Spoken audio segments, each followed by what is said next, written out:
Each one of us has great treasures inside.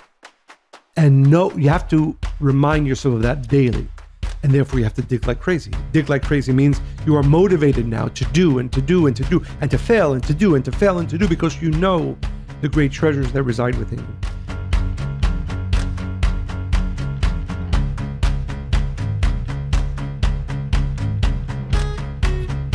Welcome to the Spiritually Hungry Podcast.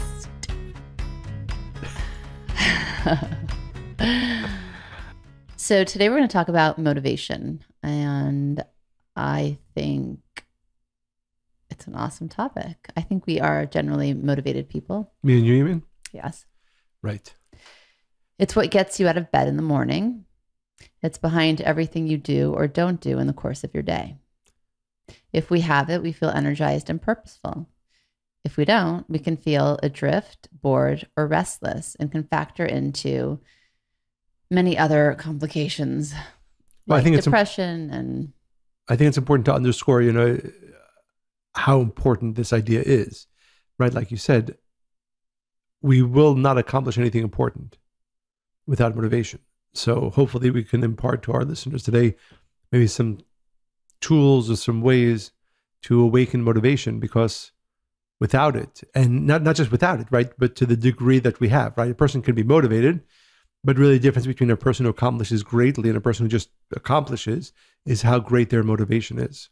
And we haven't discussed this, but I think where we're both going to go is that motivation is connected and linked to our desires, and depending where our desires are rooted will ensure whether we have continual motivation. Like you said, the root of motivation, right? Obviously, and we're talking about obviously positive motivation. Obviously, a person can be motivated to do harm and evil. There are those stories and so on, but we're not addressing.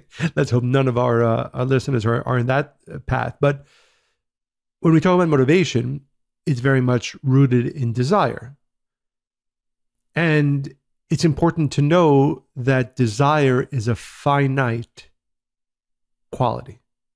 It is, as we've spoken, I think, in previous podcasts. It's one of my favorite things to talk about. That we're going to unpack and why it's finite, because people don't necessarily see it that way. Well, our soul, what we call our soul, is actually simply a storage of desire.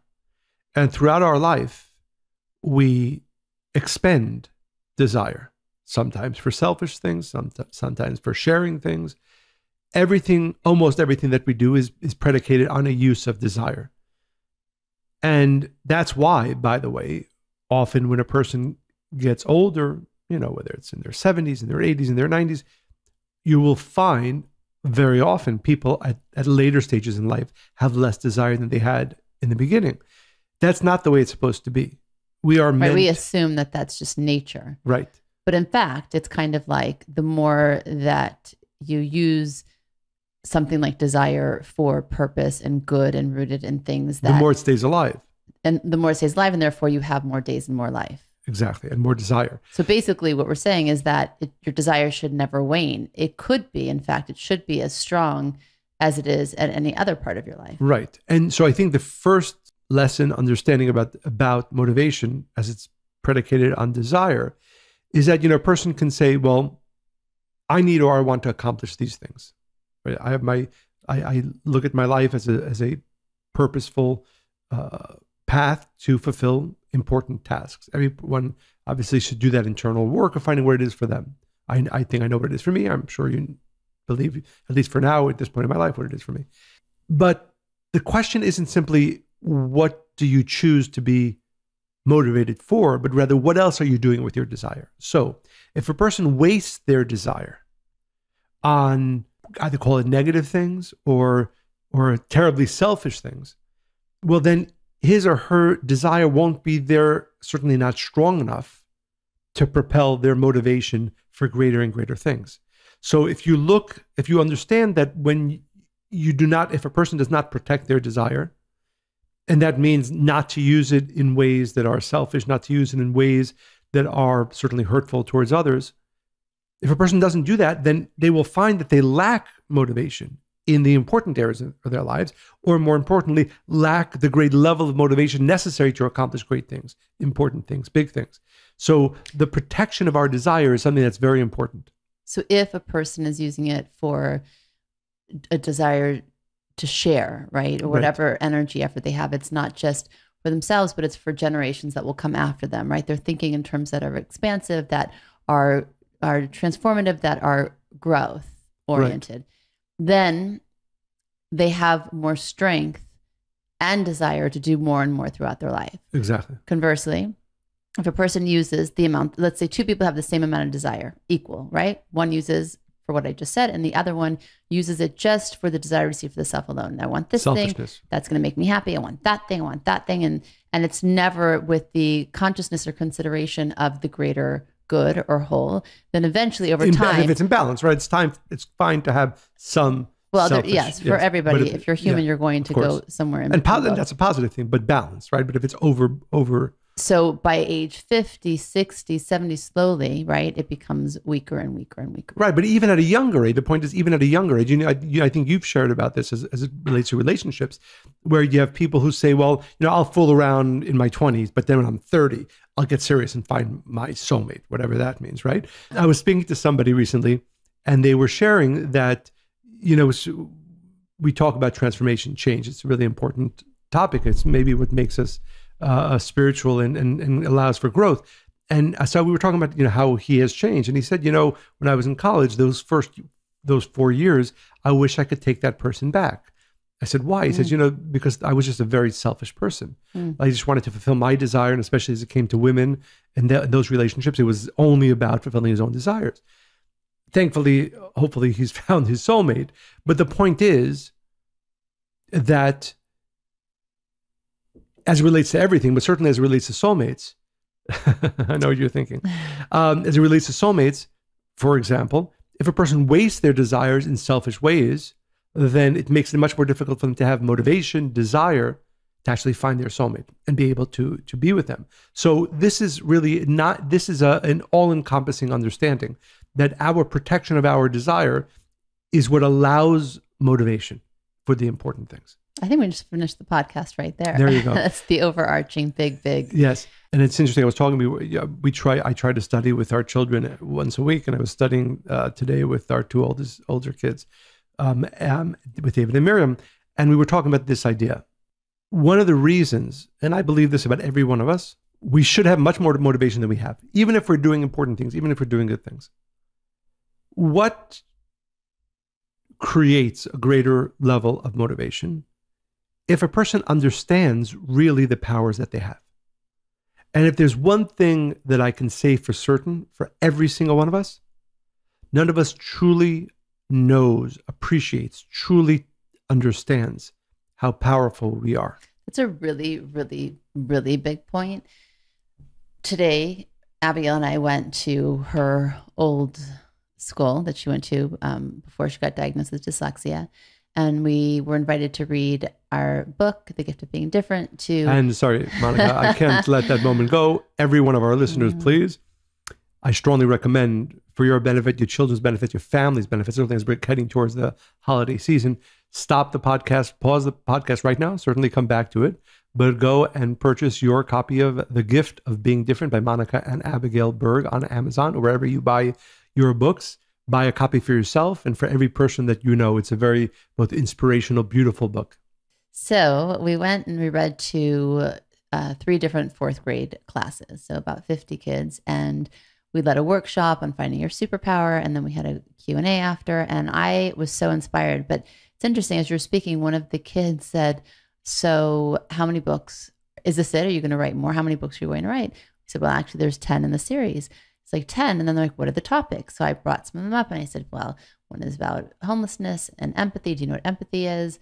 They all did. I was like, ego, 2 knew what ego were, humility. It was just really interesting to see where we're at. But then one child followed up with the question, well, what about after the 10 books? Do you think you're going to want to write more?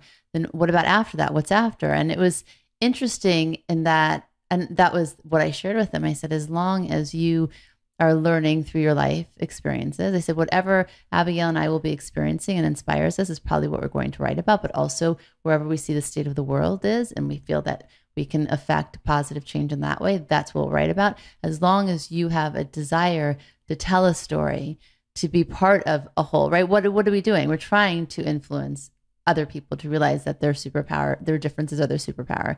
But it was so interesting that they kept asking, okay, then what's next? Then what's next?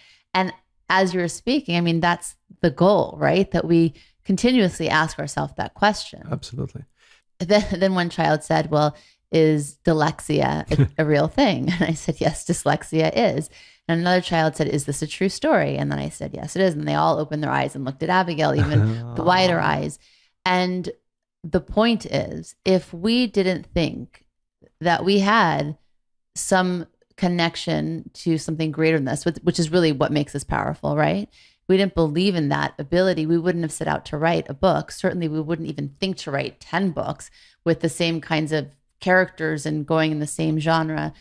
We would never, right? And it's not that we think that we are great, but we believe in the power that resides within us. So that's where I wanted to go when you were saying that, because it's not, I think it's a perfect example, right? It's not like you have to reinvent something. It's not that, it's that you have to, every single one of us, right? Often I counsel people and they're like, I want to find my purpose. I want to find what I'm meant to do. And I say the mistake most people make is that they think that they're going to get some kind of divine inspiration. They're going to have this clarity of what they're supposed to do, and then they're going to do great things.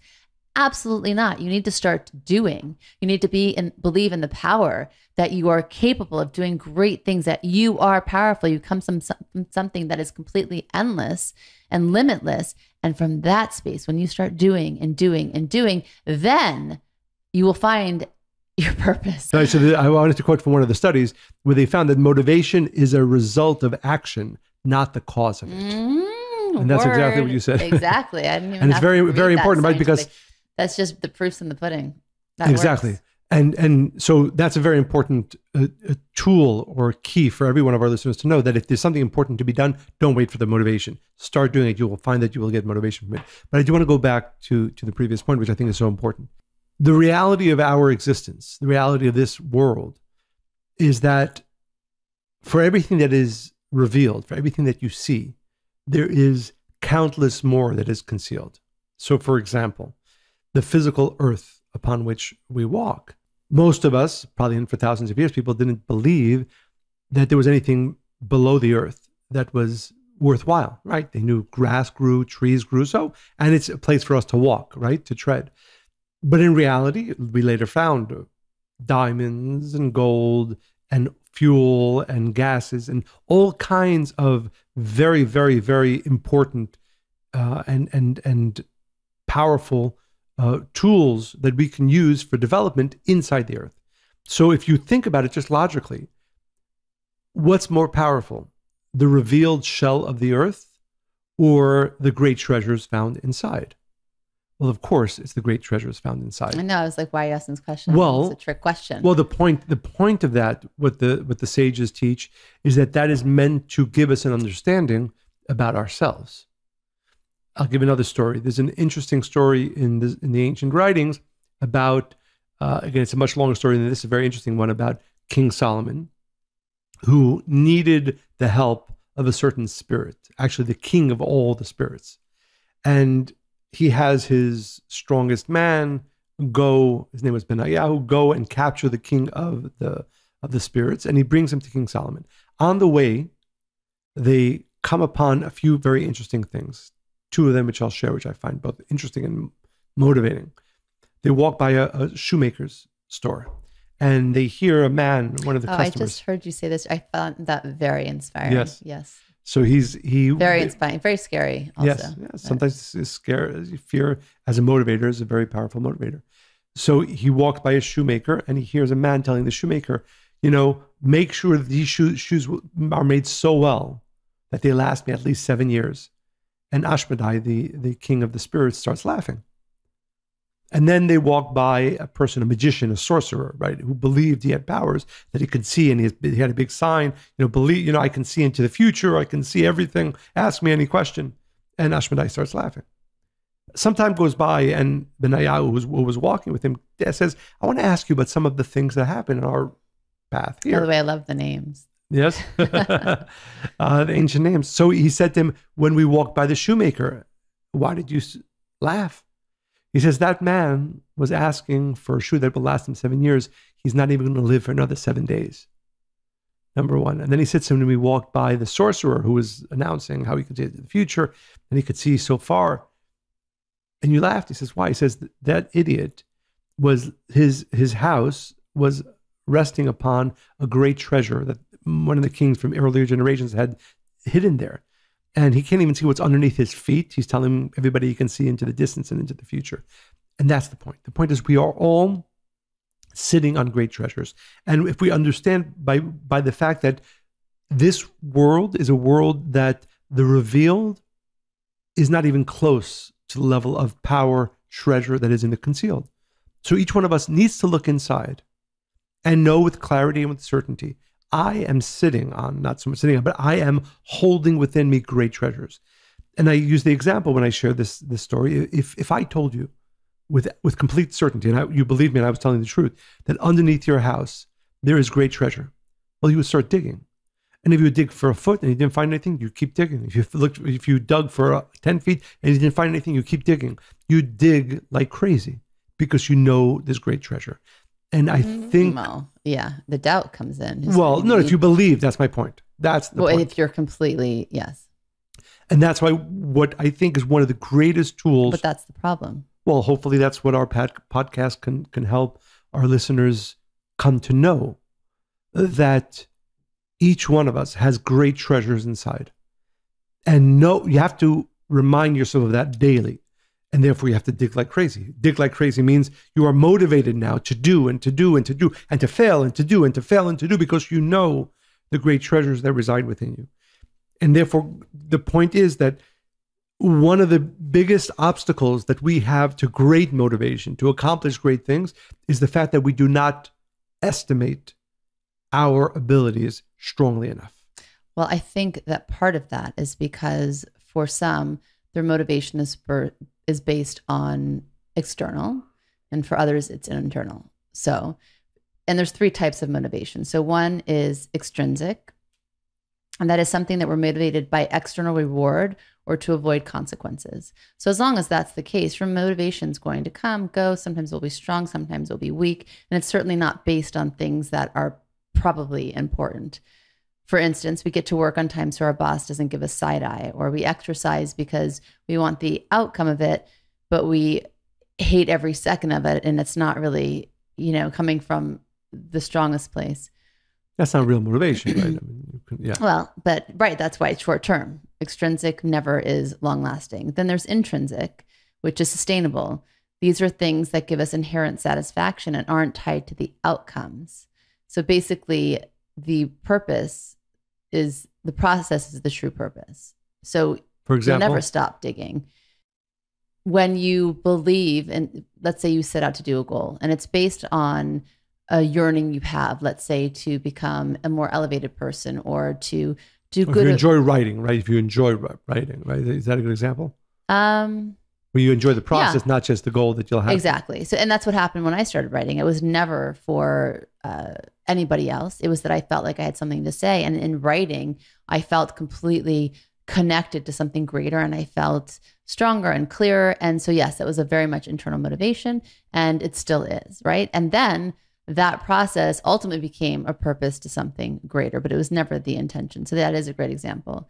And in fact, in schools, when the rewards for school children is external or extrinsic, then it never lasts. They actually found that people have lower test scores and they do poorly. So I think it's important to see where is your motivation coming from, right? Which we kind of touched on in the beginning. The third one, interestingly enough, is family. We are very motivated, even if it's not something that we're fully inspired to do, if we feel like it's going to benefit those that we love the most. Interesting. Mm-hmm. Interesting. I want to go back to one other point that we were talking about, which I think is a very important one. The fact that in order to accomplish, you have to act if it's important, and then motivation will come. And this concept, it's a very ancient concept that you do the work when you don't feel like it. I was just going to say, what do you do when you feel a lack of motivation? Right. So, right? Because most people, it's like, oh, I'm going to binge watch Netflix, or right. I'm going to procrastinate and I'll do it another day because I have these other things I'm going to do. So if I asked you a question. Are you going to ask me a I'm question? going to ask you a question. It's kind of a rhetorical question, but it's for you and for our listeners as well. That's not a real question. If you had to choose between two types of days, one where you woke up in the morning and you were inspired and motivated and everything went as you wanted it to go and you did amazing things. Day one. Day two. It sounds like a good day. It sounds like a pretty good day. Day two, you wake up unmotivated. Not you. A person wakes up unmotivated, unhappy. Things don't go as they can. But there was about 20 minutes where they were able to do something that was productive, it was helpful. Which of those 2 days, I was going to say that would you choose? Of course you would choose the first one. Which of those 2 days is more powerful? More purposeful is the second one, because those 20 minutes will shine so bright for you that it makes you take pause and say, wow, this moment was everything. Exactly. Whereas when things are going your way and that, you don't even notice. We actually lose appreciation because we take it for granted. And what the Kabbalists teach is that when a person leaves this world and he or she will be shown the successes of their lives or the moments of great light, they will be a collection of those challenging days, unmotivated moments that they chose to steal a minute or 20 to do something that was productive, to do something that was helpful, to do something that helped somebody else. That's what's going to stand out. Exactly. Those thousands of days that were motivated and everything was going great, those don't shine so much. There's a phrase that one of my more favorite phrases in the Zohar, it says, light isn't truly light unless it comes out of darkness. And the Aramaic words which are very powerful, leit nehora ela migo chashucha. That light is not really light unless it comes out of darkness. And if you live your life in that way, right? Knowing, again, of course, when the days of inspiration come and you're feeling greatly motivated and enjoy those, appreciate those, do.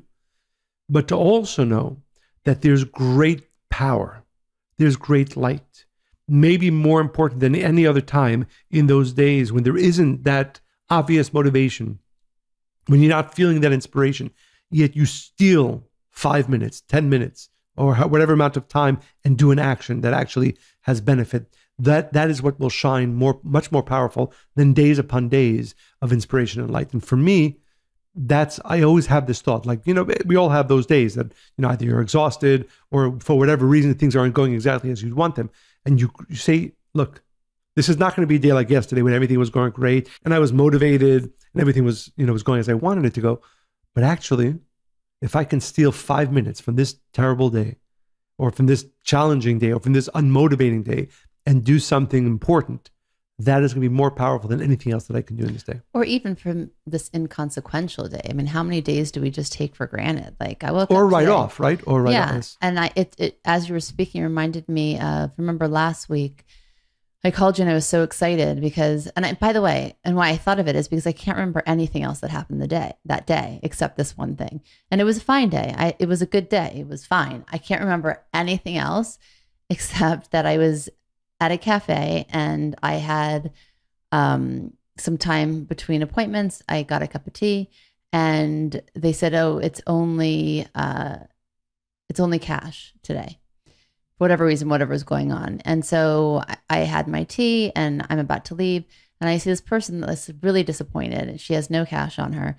And they're saying, sorry, it's cash only. And she's about to walk away. And I'm like, I know what that feels like. Like maybe she's really hungry or she's cold or you just want that one thing you wanted. So I said to her, what were you going to order? And she says, a chai latte. I said, okay, I'll pay for it.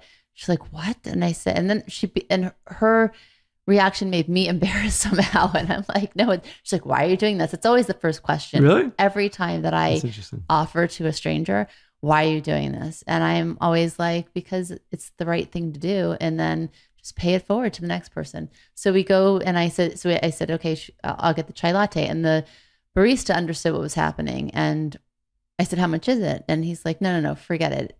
it's on the house. I was like, no, I'm happy. No. And then we're all like, it's so uncomfortable because now all of a sudden everybody wants to give and share, right? Which is, it's contagious once you operate in that space. But my point of that story is really, I can't remember anything else about that day, not even the week for the most part, but that stands out. Right. And that's what it feels like. And then when you do it, so now of course I'm always looking, I'm like, who needs something, because that feeling is so beautiful, and that's motivation to do it more often. Right. Beautiful. An important tool then for our listeners is that find the action or the motivation in the unmotivating days. And you will find that the power and drive that brings you is much greater even than what you would accomplish on the days that you're fully motivated. And most importantly, a person will never achieve great things unless they are consistently acting when they are unmotivated. And I think also just a few other tips to support that is reacquaint yourself with people, places, situations that excite you. Don't just go through your day in a robotic way, not all of your days, right? Okay, if I could say go ahead. Your thought. No, that's so important because, one of the questions that I often ask myself, because again, there's people who aren't doing, right? But there are people who are doing, but that's not enough, right? The question isn't, am I accomplishing? The question is, am I doing the most that I can? And therefore, I think it's really because life... And also, do I even know what that is anymore? If you don't stop and ask yourself those questions, absolutely, you would just go about each day as the day before. Absolutely. And therefore, if you're not asking yourself that question often enough, it's a problem. Because I would say maybe even worse than not doing is doing, but not the right thing, or at least the greatest use of your time or your talents or your power. And the question isn't, am I living a life that's manifesting, that's doing, but more importantly, am I doing the most in whatever field that I am in, whatever I feel my true purpose is, am I doing the most? And questioning that all the time. And I know that for myself, even though I would say that, most of my years, most of my weeks, most of my months are spent in doing very important work, whether it's teaching or writing or this podcast, I'm also very much aware of the fact that doing can be a way not to do the most important things. So therefore, even if you're motivated, maybe there's a greater motivation. Maybe there's a way for you to make sure that you're doing even greater things. And questioning that, as we say, we spoke before about the importance of desire, perfecting our desire, and one more thing that, and I shared this before, but I think it's so important as it relates to what you were saying earlier about how do you know what you should be motivated for? So there's a philosopher, his name is Gabriel Raquel, and he wrote an article, and the title of it is How to Be Immortal. And he explains that each one of us lives two lives. We live our personal life, and we live our public life. So for example, today I will eat, I will drink, I will exercise, I will do a lot of things, good things, fun things. And then there are the things that actually are eternal. If I, through this podcast, for example, give wisdom to one person, that's eternal. That's outside of me. What I share that is outside of me is really eternal. When a person leaves this physical world, all that he was or she was, that was fun, that they did for themselves, that really dies. That doesn't exist anymore. What remains and is immortal are the people we touched, are the things that we leave behind that are eternal. And I think when we think about motivation and we think about how to elevate our motivation, and more importantly, elevate our desire, I think we should ask ourselves this question, today, this week, this month, what did I do that was eternal? Tomorrow, what am I doing that's eternal? It's fine to do the non-eternal, the dead, the things that will die. That's fine to do. But the important question around motivation and inspiration and desire is, what am I doing that's eternal? Well, it speaks one of my favorite quotes. We have enough time, but not enough time to waste. Yeah. There's one of my favorite quotes is from the, it's a 2,000-year-old teaching that says, the day is short and the work is great. Mm. And I think for me, that's a great motivation to know, again, yes, I am powerful. Yes, I can, and this is to each one of our listeners, have great things to do in this world, but not more than enough time to do it if I'm pushing and I'm motivated and I'm pushing myself with the greatest strength. So I think that ultimately in this process, we need to ask ourselves, who do I want to be, not what do I want to do? And I think that's the greatest motivator of all. If you can wake up every day and ask yourself that question, that's going to dictate your actions. So let me ask you, who do you want to be? I want to be the most elevated version of myself. So I can't tell you who that is because I haven't met her yet. Right. It's funny because I was thinking that was kind of my answer, right? So it's not Sure, a you thing, keep taking my comment. right? So I don't want to be an author or a podcaster, No. like none of those things. Right? It's like it's really about. It's limitless. You can't put. I want to reveal it. the greatest, and it's going to be one thing today. It's going to be another thing tomorrow, and hopefully 5 years from now, it'll be something completely different. The greatest power that I know that I have within myself. Yeah, I mean, I think ultimately, don't underestimate yourself. Yeah, And, and know that we are all, as we sit here now, we're all standing. I know some of our listeners listen to while they're walking or jogging, exercising.